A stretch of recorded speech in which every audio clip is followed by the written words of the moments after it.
Hello and welcome to another episode of Workbench Wednesdays. Today's project will be this.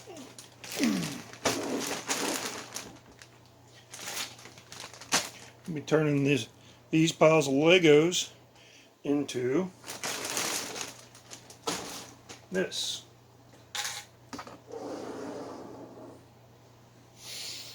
Union Pacific Big Boy Locomotive 4884.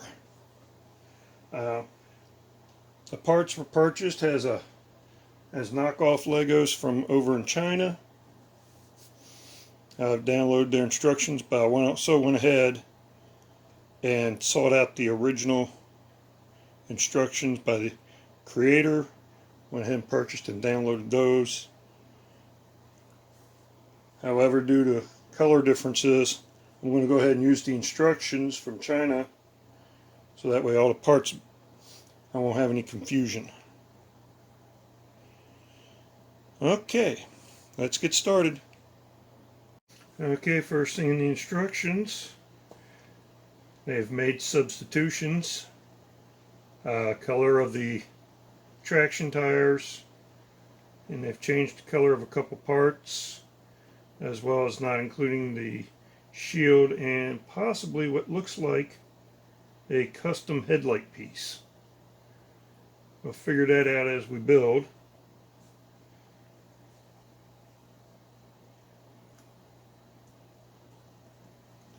Okay, no listings of the sub-assemblies.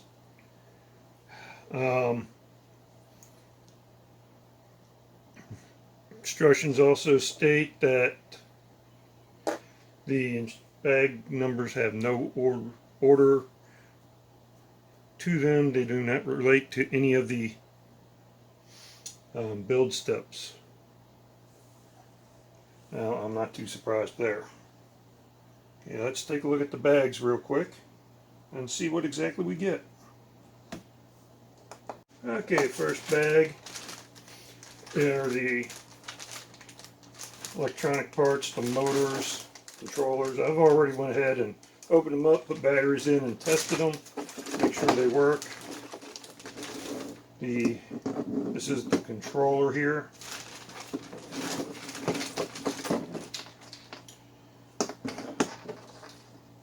Two motors, an extension cord, a long extension cord, lights. I don't know how that's going to work into it since there's two of them. Couple of short extension cords, a 2.4 gigahertz wireless receiver, the orange slide switch there selects the channel. Channels are both there, or you have 1 to 4 channels. If they match, you're good to go. And a battery box. This battery box uses 6 AAA batteries, which I really wonder about. I wonder how long they're going to last. They said I've already taken this, hooked them up and tested it. I've already noticed that there's going to be very tight fitting issues, so this looks like it's going to be a fun build. Let's push them aside and let's take a look at the bags. Bag 16 has several bags of black parts. I'm going to open this up and see what we got.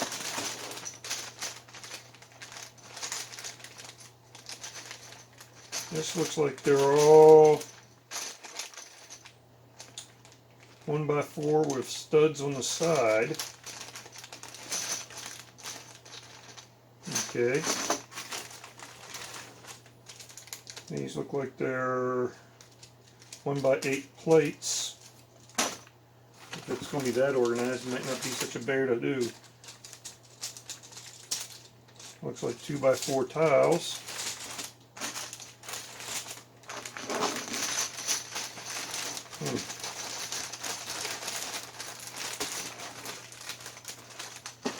Okay. Bag 9. Looks like a collection of plates.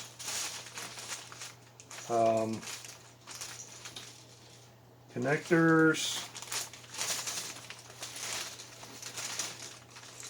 Some Technic pieces. And a small bag full of these. Bag 11 looks like it's a lot of small parts. Nothing special. I was getting my hopes up that these would be better organized. Okay. Hang on.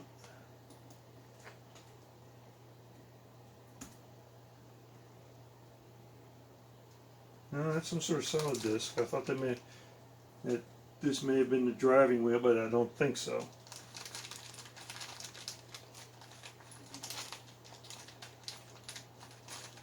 Driving wheel, rather the brake wheels. There's several steering wheels in here, plus plus these. That's bag 3. Bag 12. A lot more Technic pieces. Looks like they get a bag of 1x2 bricks in there, plates I should say. All black. I'll have to see how this plays out.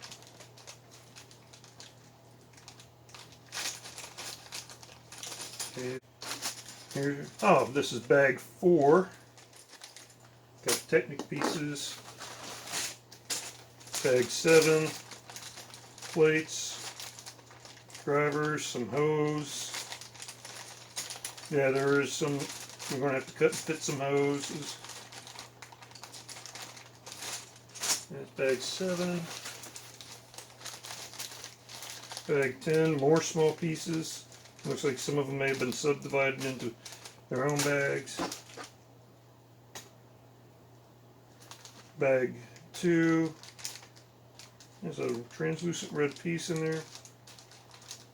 Don't tell me I'm supposed to split this and make it go fore and aft. Headlight, taillight or something. Here's bag 13. More Technic pieces and some subdivided into another bag of black bricks. Bag 5.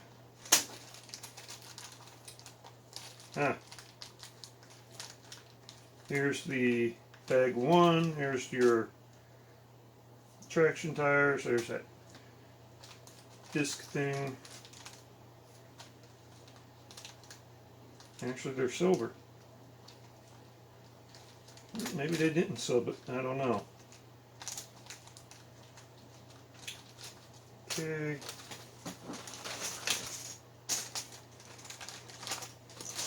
Okay, this is bag 6. Has the hoses, more hoses. A lot of Technic pieces here.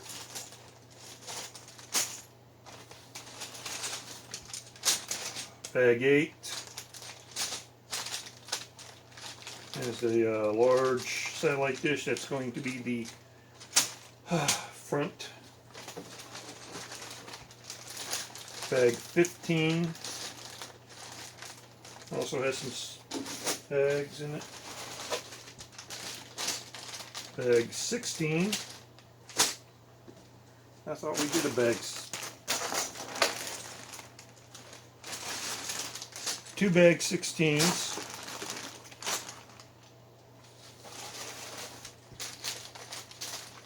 Bag 14 contains all the curved slope bricks used for the smoke box. Bag 18 contains plates, some oversized blocks. Maybe that's... Uh-oh. Bag 17 has a pair in it. More plates. Bag 14 has a lot of the black curved slope pieces you're going to be using on the tender and the main boiler. Yep, that's what you get when you buy the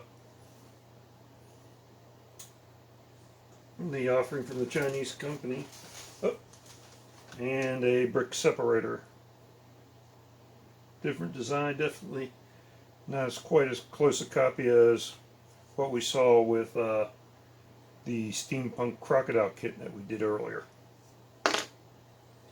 Alright, well, let me clear the deck here and get started assembling, and I'll check back in at regular intervals and show you my progress. See you later. Okay, I'm back. Okay, so far accomplished is assembling the front truck of the tender. As I feared, the fit is very rough. I've had to resort to pliers at some points to fit the parts. Other than that, the build is going pretty good. Just a lot of hunting. I've decided to leave the parts in their bags for easier handling. However, on several of them, I made notes as to what's in them. Like this bag has a number 3 axle. That tells me that the axle is in that bag are 3 studs long.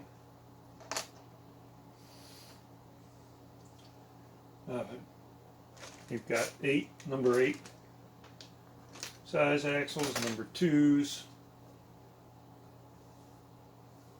I mean, it is taking some hunting on some of this, but I'll keep going at it. Check back in later. Okay, I'm back.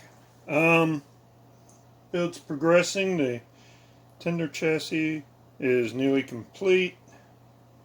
I did discover that the one part that they did not include, which I thought was possibly a headlight, is actually the rear coupling magnet.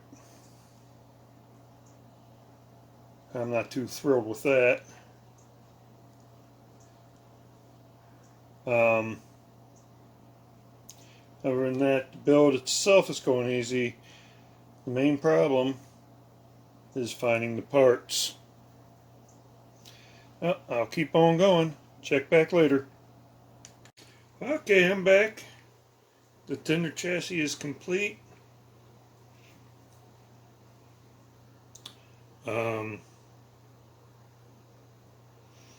Like I've been mentioning throughout,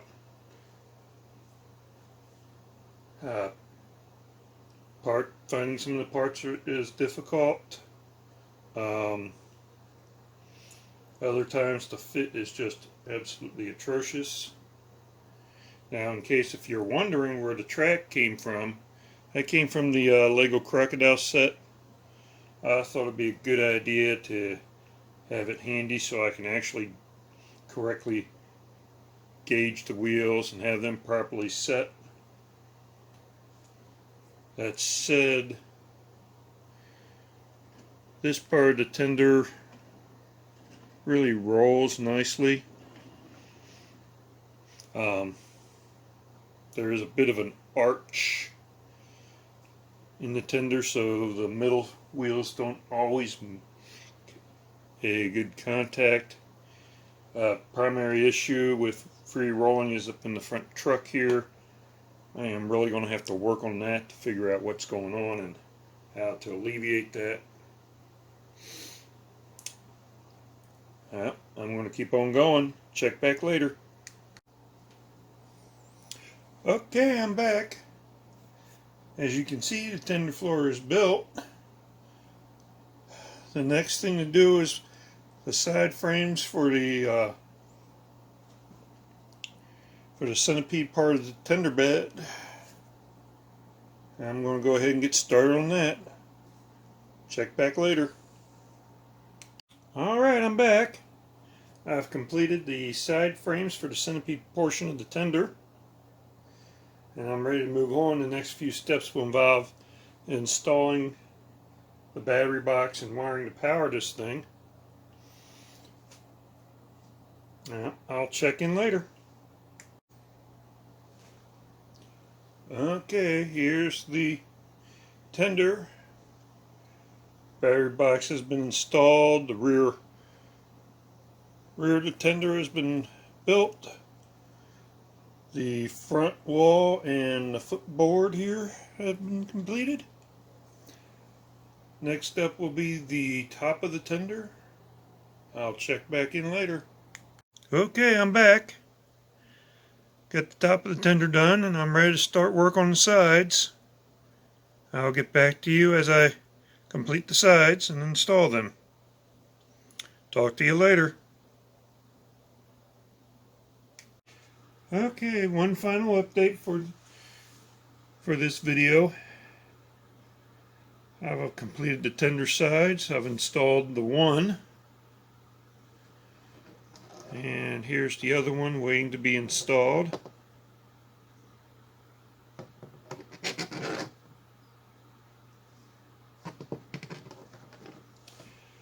Alright, let's go ahead and install it.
Okay, there's the tender.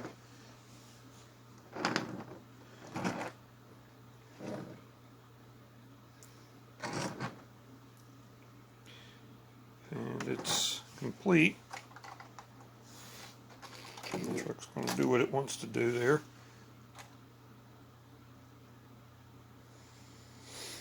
Okay. Now I've gone ahead and changed a few things on this.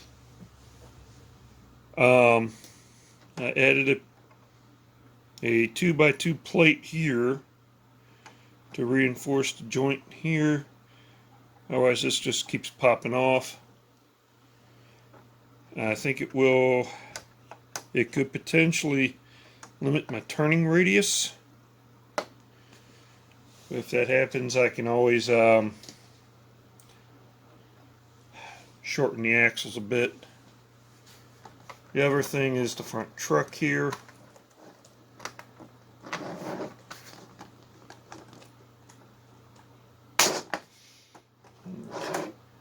There.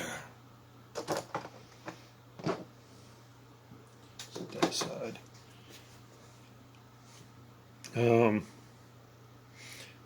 I've gotten in some friction tires and installed them on the smaller wheels. That's something the kit did not include. And I'm making a modification to the kit. The